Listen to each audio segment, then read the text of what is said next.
Hi guys, welcome to the Art of Server. So today's video is kind of a special video that I'm going to call a tale of two servers. So I have these two servers right here and they're the exact same model. Let me open this up and show you. They're Dell PowerEdge R820s and I have two of them. But I originally only ordered one. And so here's a story behind that. This is, if you're not familiar, the PowerEdge R820, just like its predecessor R810, is a 4-socket server in a 2U form factor. And I've never actually worked with a server like this. This is great as a hypervisor because you've got a lot of compute power, you got a lot of memory, and because the PCI lanes are tied to the sockets, you also have a lot of expansion capability. It's not great for bulk storage. As you can see, it's only got 8 2.5-inch bays. You could add another 8 bays here for a total of 16, but still you're limited to 2.5-inch form factor. So if you want a lot of storage, it gets very expensive with SSDs. So, but it's great as a hypervisor, and you can then connect this, for example, to a storage network where you have your bulk storage on a system that's better suited for bulk storage. But anyway, I've never worked with one of these machines, and I thought, oh, you know, wouldn't it be cool to check it out? And so I ordered one, and I ordered one that came with 4 processors because these can be ordered with only 2 processors, and there's a second motherboard that holds the second processors, the third and fourth processor. And you can order these without that motherboard, but I wanted one that had both both motherboards, so I could have all 4 processors. And I just wanted something that was working. So I looked for a system that already had processors and memory and stuff like that, and I didn't want to just kind of piece it together. Although in the end, that's kind of what happened. But anyway, so I ordered one that supposedly had 128 gigs of RAM, had 4 CPUs in it, and and that was actually originally this guy here. And this guy is not really exactly what I received, but I'll get into that in a second. But anyway, I ordered this guy supposedly with 4 processors, 120 gigs of RAM, and you know, the 2 motherboards and everything like that. And really excited to check it out. And when I received it, I immediately opened it up, and this is what I saw. Let me show you. Well, first of all, it came with this front bezel, and you can tell it's a little bit beat up. That's not a big deal because actually the seller who I bought this from originally said there was no bezel included, and it included one anyway. But it's a little bit bent because, and this is actually pretty good because it was really bent. It got smashed like right in the middle here. And I had to take this to the garage, put it on a vise, and just like really tweak it and to get it back to where it would actually still fit on the front of the server. But it's not exactly right because you can see it's very hard because it's here. Let me see if I can tell. Yeah, you can tell how it's just not perfectly flat anymore or straight. So, but anyway, it's good enough that I can still latch it onto the front of the server. But yeah, it came with this really bent up, and that should have been the first sign that something was wrong because the original listing wasn't supposed to include the front bezel, and so I think the seller probably sent me the wrong server. But yeah, this is what I saw when I first opened it up. So I took this out of the box and opened up the lid, and this is what I saw.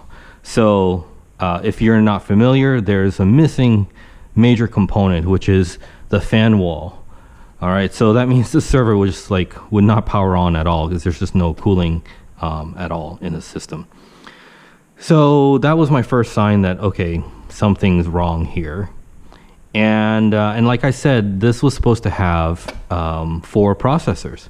And so I started looking around on this motherboard, and I noticed that this was kind of loose. And I'm like, well, okay, what's going on there? Like, did they, what did they do here? And so here, let me open this a little bit. Then when I removed this processor, or the heatsink rather, that's what I saw. There were no processors in the system. And even worse, when I look at this, and I already took this out, you can see this threaded stud here. Yeah, that's not supposed to be in there like that. That was supposed to be part of that. And so, yeah, someone over torqued this and it sheared off the stud. And this was actually stuck deep inside here. I went to the garage and used a punch to break that loose, and then was able to back it out. But yeah, so, and you know, the sad thing is this tray that this is a part of is really hard to find by itself. So you pretty much have to replace the entire motherboard just because of this one broken stud, which was really disappointing. Yeah, so anyway, broken stud, no fan wall, no processors. It did have the 120 gigs of RAM, but you know, obviously the person who sold it to me never powered this on because it would not have powered on for many reasons. And so I contacted the seller and I said, hey, look, what's going on here? You just told me I was supposed to get a server with 4 processors, and I've got no processors, I got no fans, and I've got a motherboard tray. And so the guy said, oh, you know, sorry about that.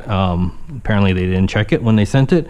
So he was going to send me another one. And so that's how I got a second server. Now, the second server was this guy over here.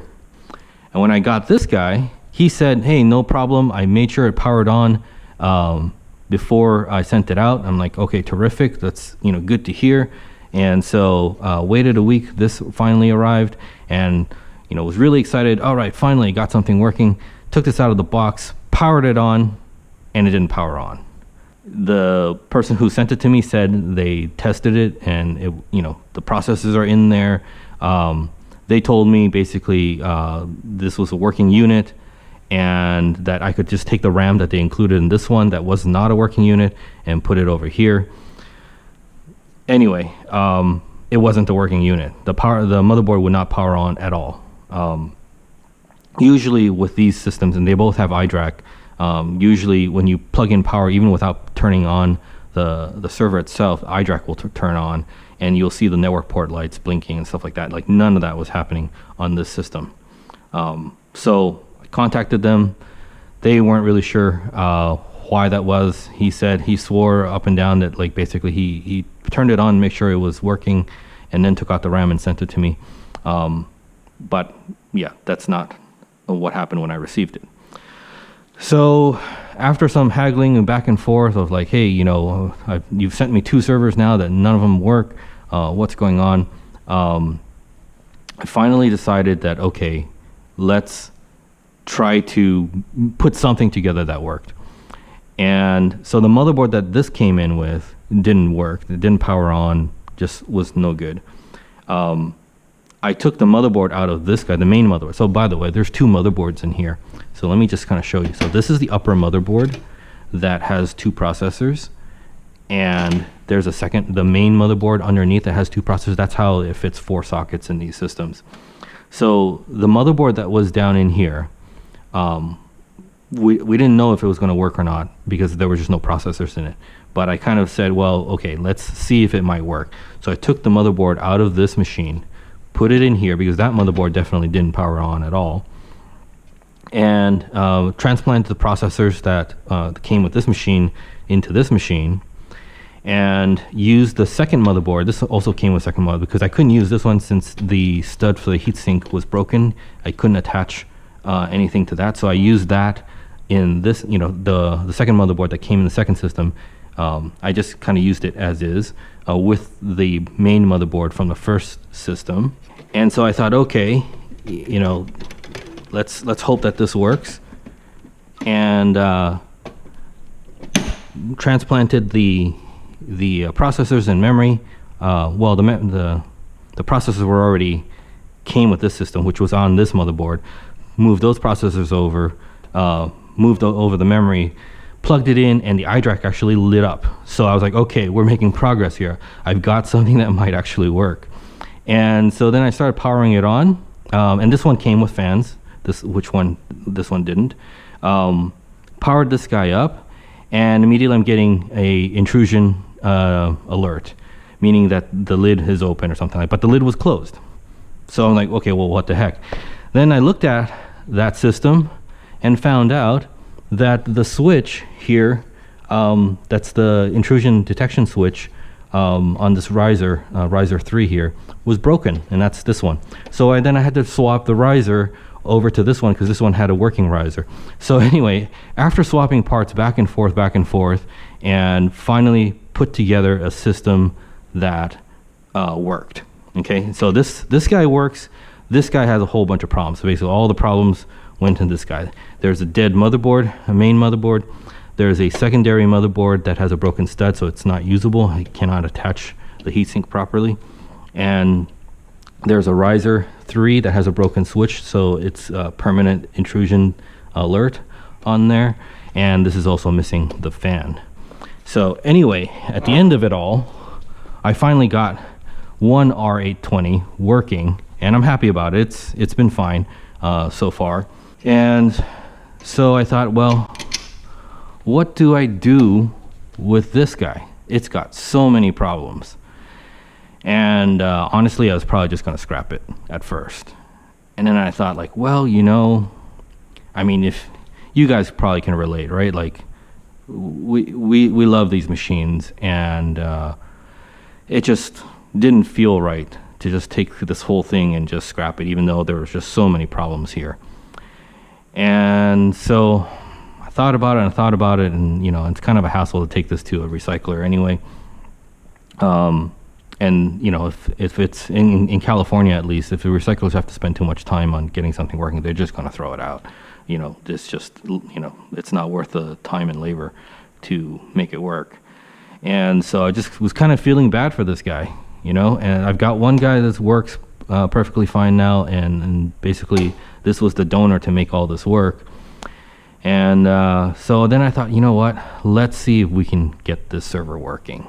You know, essentially I got the second chassis for free, basically, right? So decided, you know what, let's rescue this server. And so this is basically going to be a video about rescuing this R820 that has a slew of problems. So I'm going to have to replace, first of all, well, not even replace, I need to get it a fan wall. I need to replace the main motherboard on the bottom because that's just not working.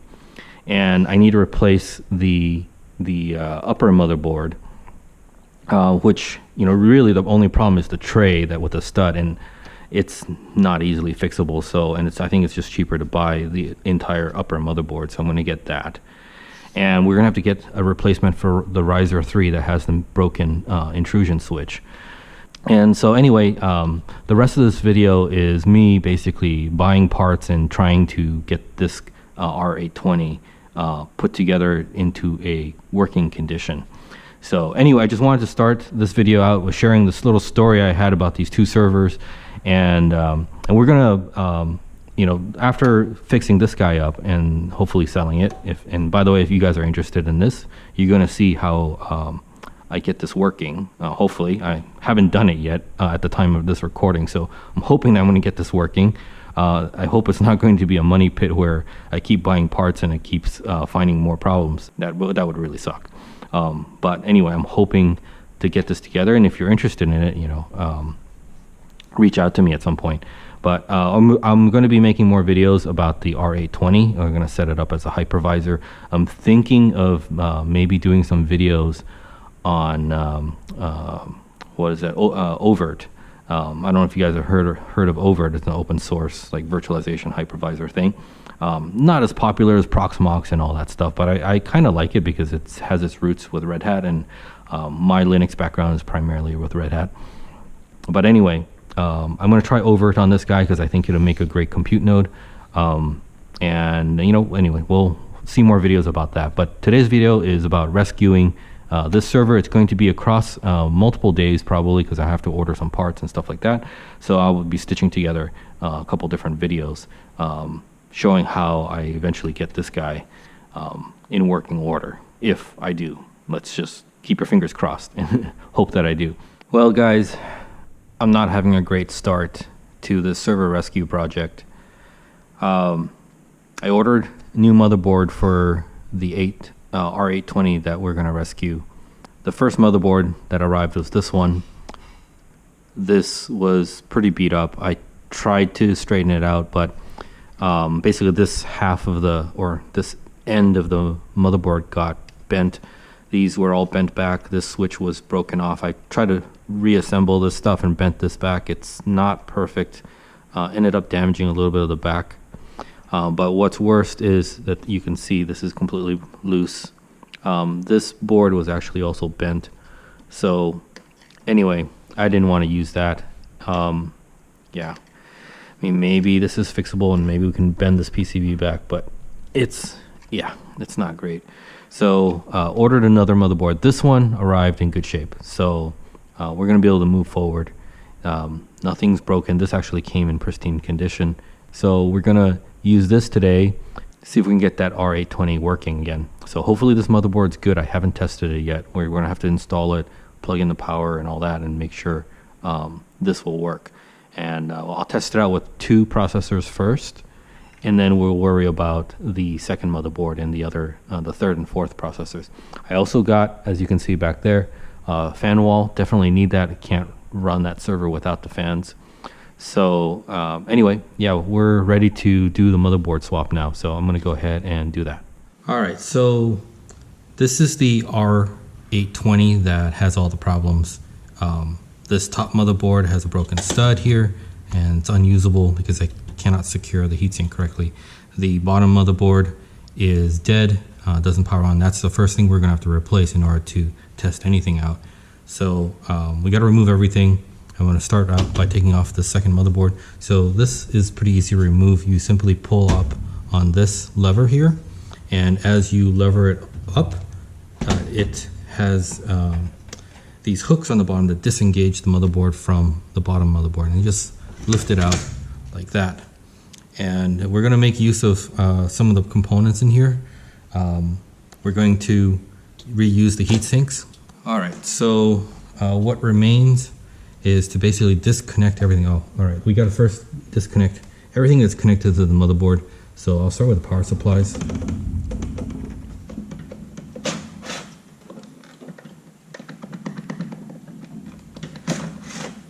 Okay, so power supplies are disengaged. We're going to take out all the risers, and this riser here is bad anyway, so we're going to replace that at some point. So riser 2, riser 1, all right, and this is riser 3. So this one is the one that has the broken switch here. I'm not sure how that broke off, but that's how I received it. So all right, I'm also going to remove this little fan shroud and the onboard network card. It just makes it a little bit easier. We're going to need this fan shroud on the replacement motherboard anyway. So let me get a screwdriver in.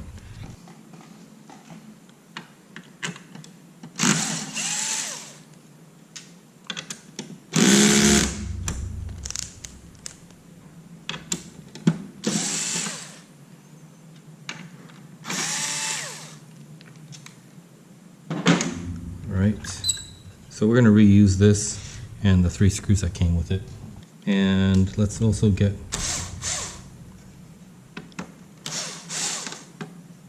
so these are plastic screws, so if you're going to use a power tool, just be very gentle with it.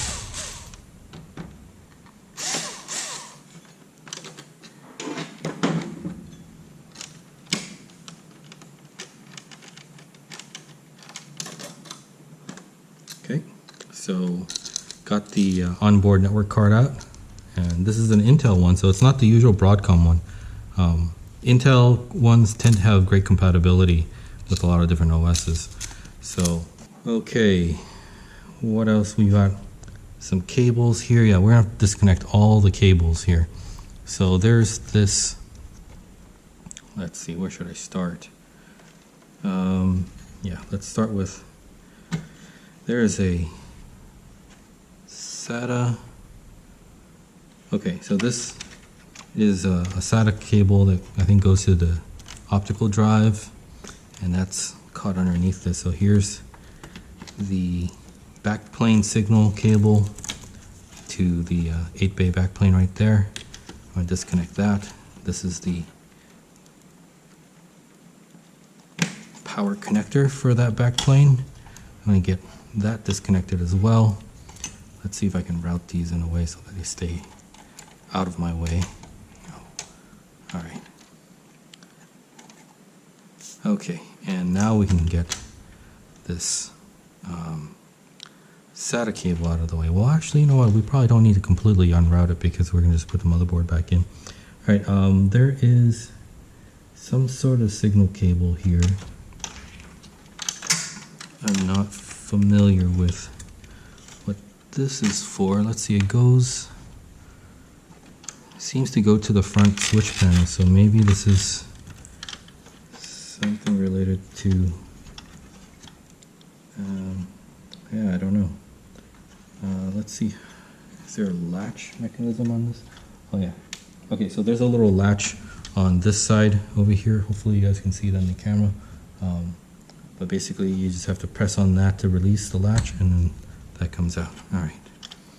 So we got everything here disconnected so far. Let's disconnect this. I think is a power cable.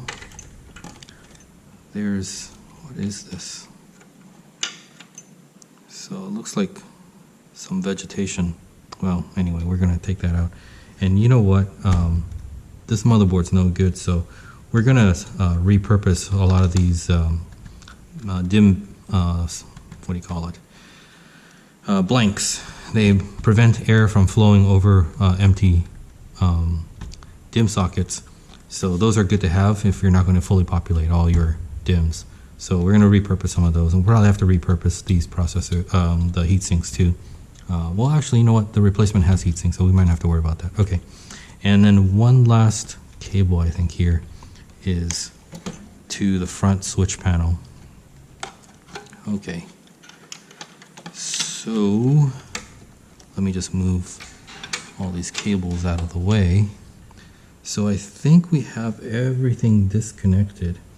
Now, if I'm correct, all I have to do is pull up on this and slide this forward. There we go. Yep, so you have to slide it forward in order to get these connectors out of the holes in the back window of the server. And I think at this point I should be able to lift it out. Okay, with the heat sinks, it's a little bit on the heavy side. And let's see. Okay, there we go. So I'm gonna go put this on the table and bring the replacement motherboard. Now, actually, I notice it's a little bit dusty under here.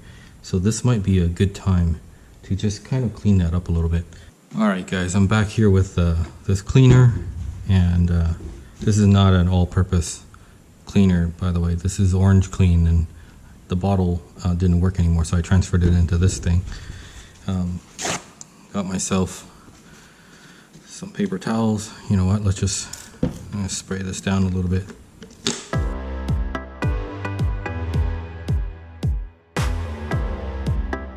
One thing I really like about Dell servers is that they usually have, at least on the high-end machines like this one, they usually have the motherboard mounted on a tray. That makes it very easy for you to remove and install a server motherboard. So let me go get the replacement motherboard out. All right, here we go. Here's the replacement motherboard. Now we got to lay this down gently. And get this cable here out of the way. All right. So now you just have to line up the holes in these connector holes, or the connectors to the holes, and just slide it in, and there we go. That clicked. So, all right. So hopefully this motherboard works. We're gonna test it out in a little bit here, but at this point I should be able to put the power supplies back on. What is this? There's just all sorts of weird junk. Let me.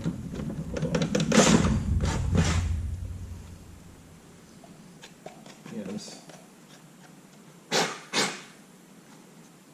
Just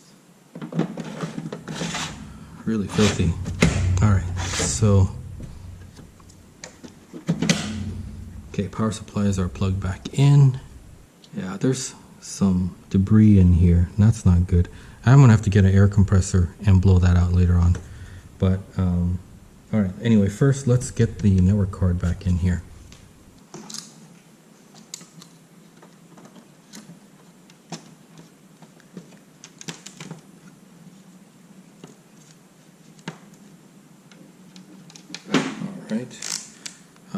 I'm going to use the power drill, so it's set on a very low torque setting because these are plastic screws here.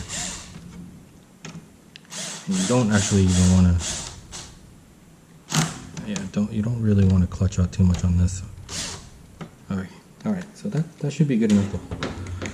And yeah, we're going to need to get the processors in here, but let's get the risers on first.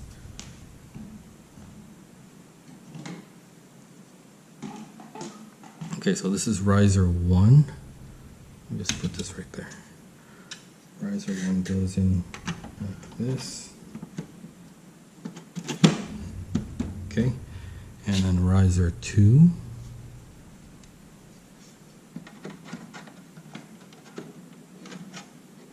Oh wait, do I have this? Right. Okay. Yeah, there we go, I think. Is that lined up correctly? There we go. Alright, so riser 2 is in. And riser 3, that one was bad. So, and I actually got the replacement for that. So this is the replacement I ordered. Alright, so hopefully this one has a good switch. Yeah, it looks pretty clean. Might be brand new. So yeah, there's the switch. Right, so let me show you in comparison to the broken one. You can see the switch is just completely gone. See, when the lid is on, it presses down on that switch, tells the server that the lid is on. And when that goes up, it tells the server that the lid is off and that it needs to maybe spin up the fans or something like that to keep the system cool, since the airflow is not fully contained within the chassis. So anyway, this one even actually looks like a darker green, and this looks a little bit faded out. I'm not really sure why that is, but anyway. This should be good to go. Let's put this in.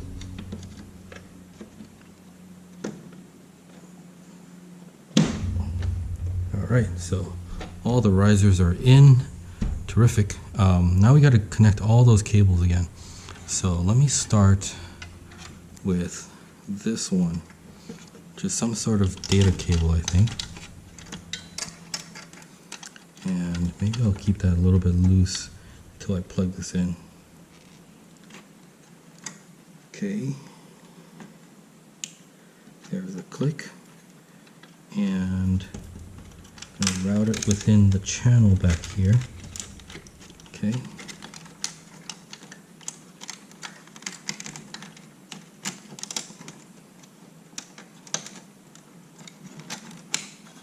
Alright, and let's see, I like to put it in this hook. There we go. Alright, so we got that plugged in, and now we need this SATA cable, and this is for the optical drive. This is plenty long, so shouldn't have any problems getting it there.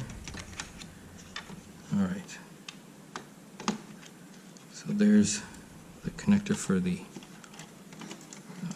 optical, and over here we have power for the optical, so that goes right there.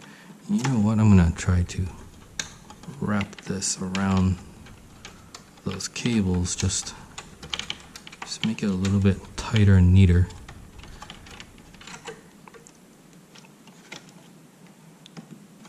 Okay, so hopefully you guys can see that. Okay, so we got the power for the optical drive, and then we've got this connected now. I don't know if you guys can see this. Let me see if I can bring one of the cameras here. That almost looks like an old SCA SCSI connector, if any of you guys remember that. Okay, so this I think connects the motherboard to the front panels, where all the power buttons and stuff like that are. Okay, so that should be enough to get the motherboard going, but we'll go ahead and plug in the power for the backplane as well. If all goes well, I'll test that out too. Okay, and this is the data cable for that backplane.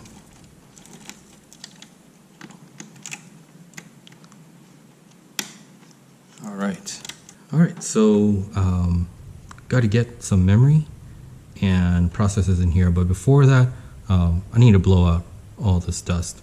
So I'm going to go get the air compressor and just blow some of the stuff out, because I'm probably going to end up having problems leaving the debris in the DIMM slots and stuff like that. Alright guys, hopefully you guys can still hear me. I got the air compressor running in the background there, but I'm going to start getting this going so we don't waste too much time waiting for the compressor. But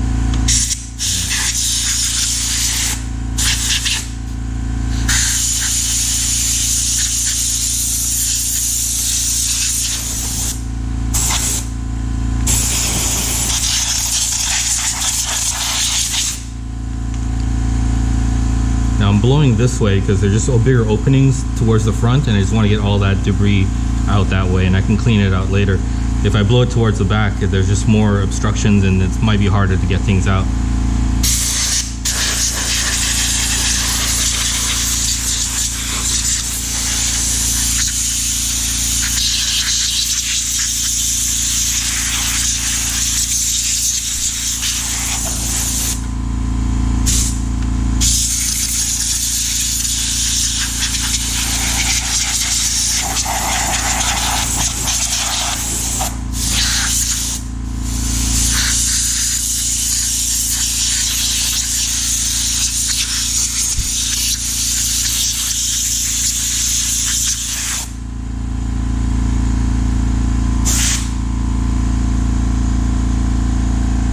Alright, looks like most of the debris is out. Yeah, I don't see any more debris in the DIMM slots at least. Or maybe a little bit. No, I think those are just pins. Alright.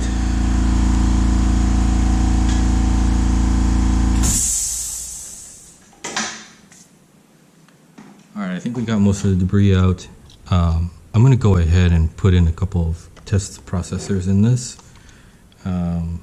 I'm going to have to remove the heatsink. Now, I haven't actually looked at what's underneath here. This is the motherboard I received, but I'm hoping there are no bent pins in the sockets or anything like that. There's a little bit of debris in there, so I'm going to blow that out. So you know what, maybe it'd be easier for me to blow this if I open the socket. Alright, I'll do the same on this side too. Yeah, there might be a little bit of debris in there, so I want to get that out too. There we go. That's gone.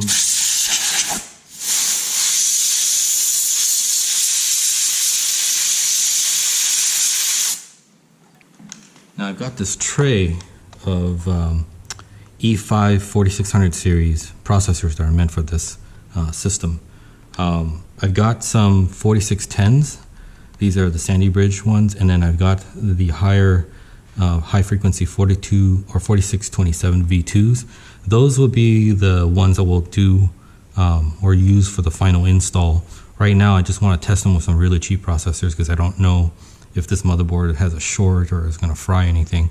So I'm just going to go ahead and use some of the cheap low-end processors. Alright, let me put one aside here. So by the way, if you guys have a lab, you're building your own home server lab, I do recommend you get some cheap processors for testing purposes before you install your more expensive, better processors. So alright, I'm going to match that triangle to that corner. I believe that should do the orientation right. Yep, there we go. And similarly, that little golden triangle to that triangle on the motherboard. All right, so there we go. And I usually like to apply pressure on both levers, because I find that if you don't apply the pressure evenly, sometimes the pins can slip a little bit and you're going to get some problems. So obviously you have to attach one side before the other, so it's just light pressure just to kind of apply even tension while I clip that on. And same thing on this. So again, I'm going to apply pressure on both ends. So what I mean is, like, don't let it go. Let's see, if you notice how if I let go, if I let go of this, and I don't know if you can see in the camera here, but as I press down, this side tends to move up, and then it's not going to apply pressure evenly. So I'm going to hold this down a little bit to get some even pressure, hook that on, and then hook that on. Okay, so I'm not going to put thermal compound on this just yet. This is a pretty low TDP processor. You know, for the purpose of just testing that the motherboard will turn on with the processors in it, I'm not going to worry about it too much. And like I said, this is just for testing. So I'm going to put the heat sinks back on, bare, without any thermal compound, just to see if the motherboard turns on. If it turns on, we'll come back and we'll you know, fix up the thermal compound and stuff like that. But I just want to make sure that this thing works before I put an additional effort into it. Now the heat sinks that came with this board had some thermal compound on the back, but I already cleaned it up, so I think we're good to go here. And I believe it goes in this direction.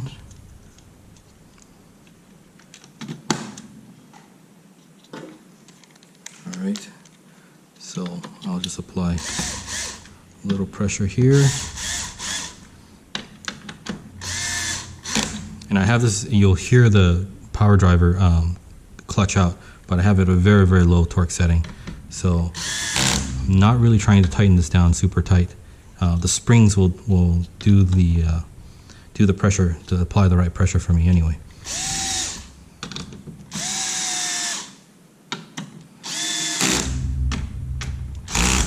Okay, so I'm hoping that does the trick.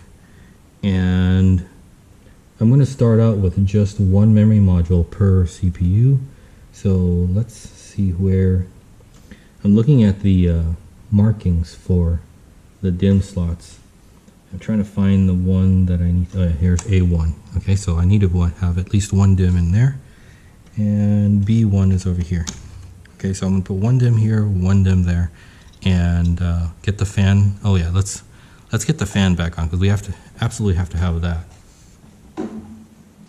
All right, so here is the fan wall, and it's a little dusty. Let me just kind of wipe off some of that dust. So I really love this design. Dell does a really good job with this stuff. So there's like this cage that holds all 6 fans, and you basically, there are these guide pins and then grooves on the side here, and basically you just get the pins in the grooves and guide it, let it guide itself down. And then once these levers are engaged, you press those down and it will seat all 6 fans into the appropriate location. Now, if you ever need to replace one of these fans, it's as simple as just squeezing and pulling. Right, this is a very, very nice hot swappable fan design. Love those. Okay, at this point I think we should be able to power on the system. Well, sorry, I need to get those DIMMs in there. So let me get some test DIMMs. Okay, so this is my Ddr3 Rem Tester Kit. So I've got basically very cheap, low density memory modules in here. Again, if you are building up your own lab, I highly recommend that you put aside some of these lower density DIMMs for testing purposes, just in case you plug in the DIMM and the board is shorted and it's going to fry some components out. You're not going to fry some of your higher grade, more expensive parts. And honestly, I don't really even buy these. Most of these I collect when I buy some servers that come with some low density DIMMs or whatever, things that I usually don't care and I would rip out. I keep them in this thing. And so like I've got some 4 gigabytes here, and let's see, maybe some 8 gigabytes. So yeah, let's go ahead and just throw in some of this 4 GB stuff.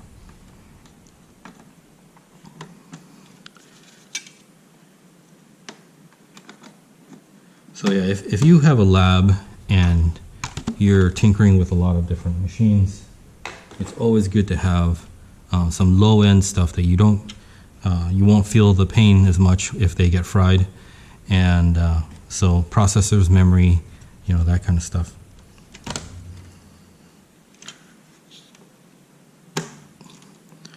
All right, so hopefully that's enough to get this system powered up. Now at some point, if we don't fill up all the DIMMs, I'm going to bring those blanks, the DIMM blanks, over and fill these empty DIMMs with those blanks, and that'll help with the airflow, so we get the airflow going over just the components that get hot. Hey guys, one thing I forgot in my haste to kind of check out the motherboard and make sure it works, because I honestly didn't know if this motherboard worked or not. I forgot to put the air shroud over this, so I'm going to go ahead and just show you guys that I caught that mistake, and I'm going to fix it right now. So I think I get the riser 1 out of the way. Alright, so here's that air shroud, and this is good to have around, not just to get the proper airflow over this heatsink on the motherboard, and also it'll direct air over the network card as well. But there's a little cable management hook that comes in handy when you need to run a SAS cable or something like that over to one of the controller PCI slots. So just going to place that down there. Alright, so that looks good. I got my power driver, and I'm going to set it on a pretty low torque setting. Just ease it in there. Okay.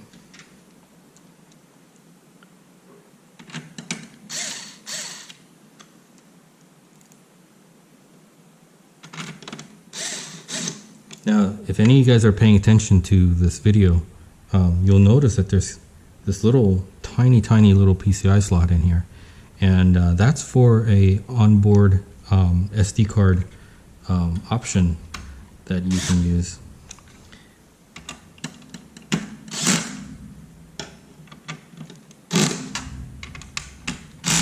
Okay, so there we have it. Now we got the proper fan shroud on there, and corrected my little slight oversight there. But yeah, this is going to be kind of an interesting thing, because there's a you can install a RAID controller. I'm also going to investigate using an HBA card to drive the front backplane. But like I said, this server is not really set up for bulk storage. It's got enough bays for 8 SSDs or 8 2.5-inch SAS drives. But that's just, you know, really not a lot. So if you're going to use this as a hypervisor compute node, you're probably going to want to connect over the network to some other storage for those VMs. But I want to investigate booting off of the SD cards here. So we're going to look into that option in a future video here. But okay, so I've got the air shroud back on. Let me put riser 1 back in its place. There we go. Okay, so we got riser 1, riser 2, everything is set up. Alright guys, I've plugged in power, and I've plugged in the video and USB keyboard cable, and you can see that we have power to the motherboard. We've got some LED indicators that something is receiving power, so that's a good sign so far. And yeah, we're gonna go ahead and see if we can power this guy on. So I put a heatsink on top of the switch for the intrusion detection, just so that I don't want to get any amber alert warnings on the front panel LCD because of that. If there's another issue, I want to know about it, but I don't want to worry about the intrusion switch right now. And hopefully, if that works properly, you know, with the heatsink sitting on the top of that switch, it should show that the cover is on, even though it's not actually. All right, let's power this thing on. Okay, so you got system booting, it's blue, so that's a good sign. Fans are all spinning, so the replacement fans are good. Let's open up the keyboard here. Oops, I've got storage, backplane 1, SAS, A cable. Okay, I don't have the controller in there yet, so that's okay. All right, so I got configuring memory. The system is coming online. So I just want to get into the BIOS setup screen and make sure that I can see the two processors that we just put in with the 4 gigs of RAM. All right, it's got a somewhat older version. All right, I'm holding F2 to get into the system setup. Looks like the BIOS probably could use an update. So okay, we have 8 gigs of RAM, 2 processors, so that's good. The processors are being detected. The optical drive is being detected. That's good. F1 to continue, F2 to run. Okay, let's F2 to run setup. All right, so this is definitely, like I said, the motherboard that was in the system did not power on at all. So this is actually definitely a good sign. We are now in the system BIOS. Let's take a look. Okay, so R820. Yeah, so this is looking like that motherboard works. Now, of course, I'm gonna have to test out all the DIMM slots and make sure all the DIMM slots work. If you are ever testing out a motherboard, it's always important to test out all the DIMM slots, because sometimes you could have a bad connection from one DIMM slot to the memory controller on the processor, which could be a result of a bent pin in the socket or just a bad trace on the motherboard or something like that. So if you are testing out stuff, make sure you test out all the DIMM slots. I do have more memory modules, but now that I know that the motherboard's probably not going to fry my DIMM modules, I can pull out some of my other DIMMs and fill out all the memory banks. All right, so I think everything seems to be working right. Before I kind of get into the firmware aspect and all that other stuff, I want to see if we can get this machine working with the second motherboard on top of it. So I'll go ahead and exit out of this. Okay, so it's still complaining about the SAS cables. So anyway, I'm going to go ahead and power this guy off right now.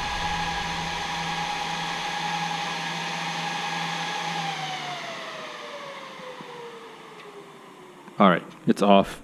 So all right, so we've got a working main motherboard, and that's a big step forward.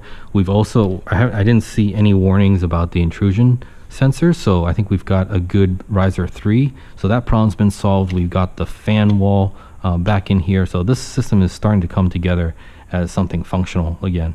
So really happy about that.